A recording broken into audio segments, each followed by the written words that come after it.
Hello, ladies and gentlemen. Welcome to another episode of the WrestleCast. I'm your host, Skylar. Let's talk about PayBack. I gotta say this pay per view was kind of a letdown for me, mostly because the main event was really good up until the finish. Um, the the I Quit match with Cena versus Rusev was way better than expected.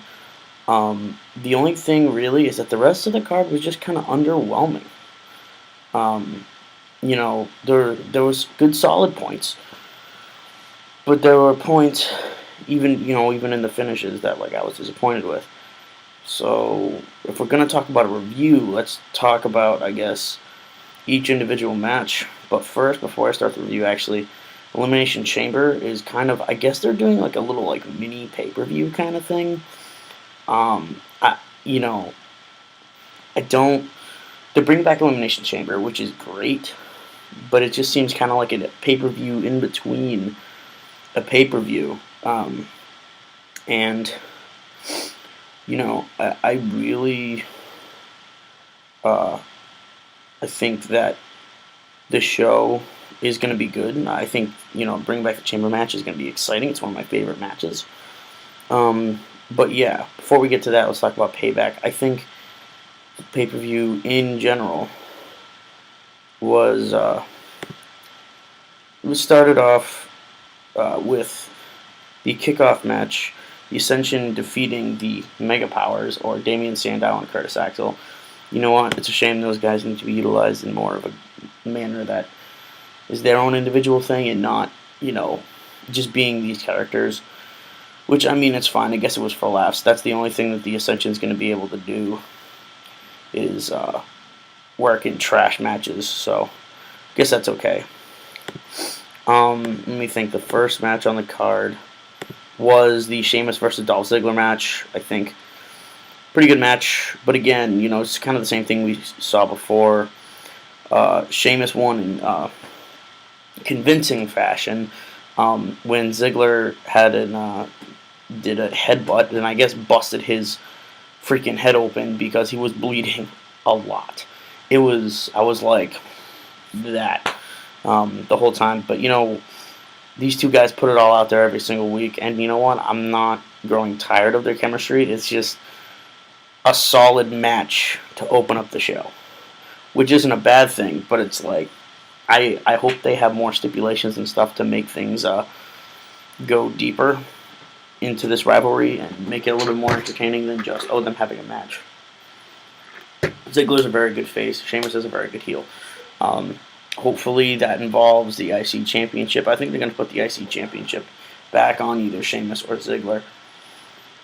Now that Daniel Bryan is going to be out again for a long time. May not even wrestle again. I might do a separate episode about that.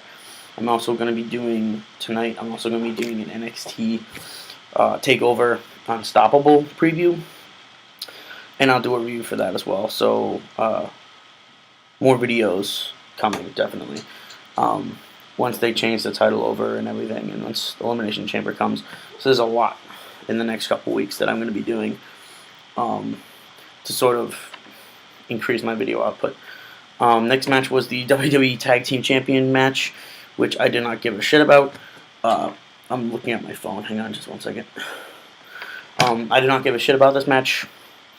I don't remember a single thing from this match, only that the New Day retained. So if they want to keep running with the New Day, that's fine, but New Day sucks. Cesaro and Tyson Kidd are stale opponents for them and everything. And yeah, I guess there was a match between Stardust and R-Truth I didn't watch. I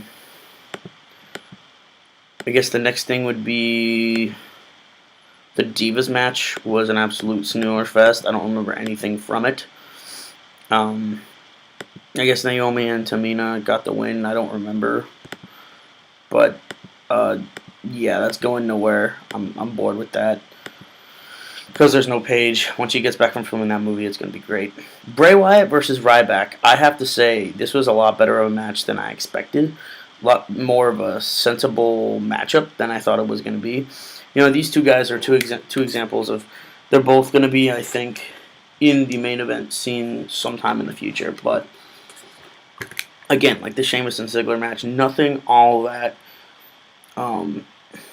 nothing unorthodox, I guess, about this match.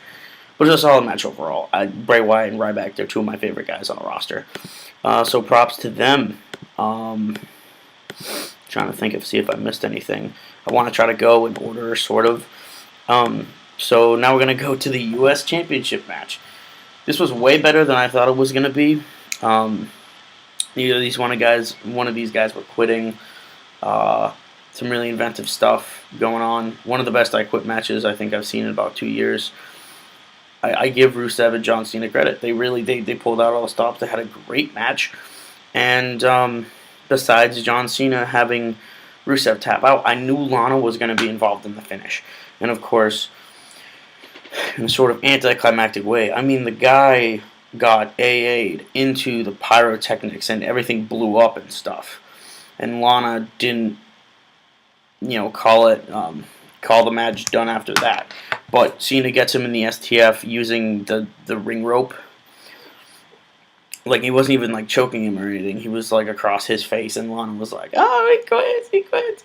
It's like, wait, what? I knew Lana was going to be involved in the match. This decision, but once again, they make John Cena look strong. Fuckboy Buckethead. It's fine. Like, that's going nowhere, and we know that the United States title is not going anywhere. I guarantee you John Cena's probably going to have the longest United States Championship reign. He's going to go longer than Dean Ambrose, and I think Dean was almost like a year, I think.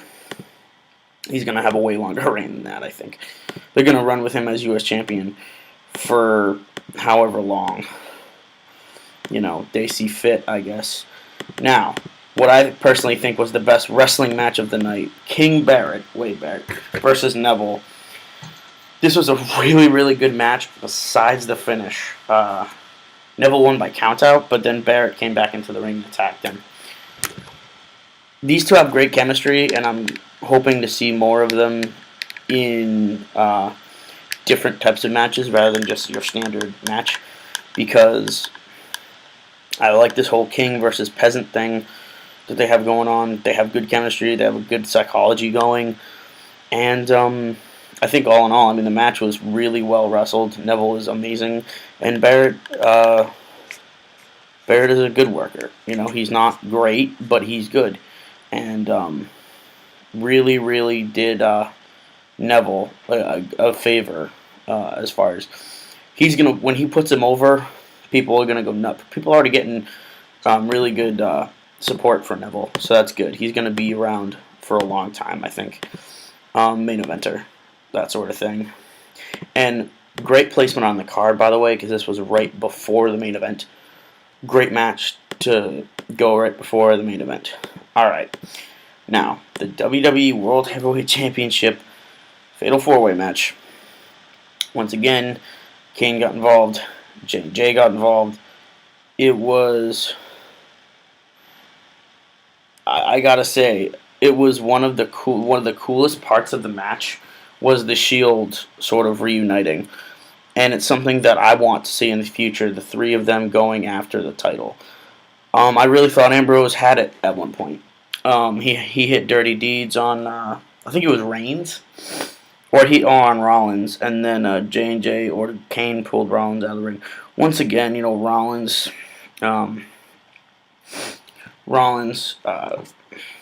retained the title, and the most interesting thing about this was that no four guys were wasted, I don't think. And I think, like I said, the three of the guys that were in the Shield against Randy Orton, they triple powerbombed him onto the table. There was a lot of high spots in this, breaking tables and stuff, and people hitting finishers on each other, and there were spears, and there were Dirty Deeds, and lariats, and no curb stomp, obviously. But interesting point about that was that the finish was a pedigree. I think they're going to go with Seth Rollins using the pedigree. I'm fine with that because he's Triple H's boy, but once he's not Triple H's boy anymore, which eventually he's going to have to turn face or at least leave the Authority when he drops the title. That's what it's probably going to be. Maybe Triple H turns on him when we see Seth Rollins versus Triple H in a future match. But if they both have the pedigree as the finisher, it's a good decision to have the pedigree now as his finisher because he's Triple H's main guy. But yeah, and he pulls it off pretty well. So yeah, I think with that being said, I'm fine with Rollins keeping the title. I did predict Ambrose was going to get the title, but that was just my mind going into left field. I thought at one point Orton was out of the match for so long, and the three Shield guys destroyed each other, and Orton came back and was RKOing everyone. I honestly thought they were going to throw us a curveball and give Orton the title back. But no, I think honestly, I can't tell you when Rollins is going to lose the title. It's probably going to be to either Ambrose or Reigns, whoever ends up winning Money in the Bank. I'm going to call the night of Money in the Bank. Whoever wins the Money in the Bank match is going to cash it in on Rollins that night and win. Maybe it's Brock Lesnar. I don't know how to predict that. But like I said, I'm fine with Rollins being the champion as long as the title, I feel the title is going to ping pong between those three Shield guys, which is fine. I think the main event was the best match on the card. As it should be, besides Neville versus Barrett. That was the best wrestling match on the card. So all in all, Payback, it wasn't great. If I had to compare it to what was Extreme Rules, I'd say it's on par with, I think it was on par with Extreme Rules. I'm not going to say it was better. Maybe it was better just because of the main event and the fact that the I Quit match was really, really good. But I think Elimination Chamber is going to be very interesting because we're going to go inside the chamber once again, and we're going to see who comes out, and there's going to be a chamber match for the IC title, and a chamber match for the #1 contendership, I think, and a chamber match for the title. Either that, or we're only going to have 2 Elimination Chamber matches. I don't know what's going to happen. But yeah, tonight I will do a preview for, the NXT show. So I'm going to be doing back-to-back reviews, filming them, at least. I want to get the NXT one up probably, right after the review. So I'm probably going to be doing these 2 videos just tonight. It's currently Tuesday, so NXT TakeOver's tomorrow. I'm not saying I'm going to watch it because I'm actually going to a concert, I think. But we'll see about that. I'll do previews for that and everything. So, yeah, that's all I gotta say for now about Payback.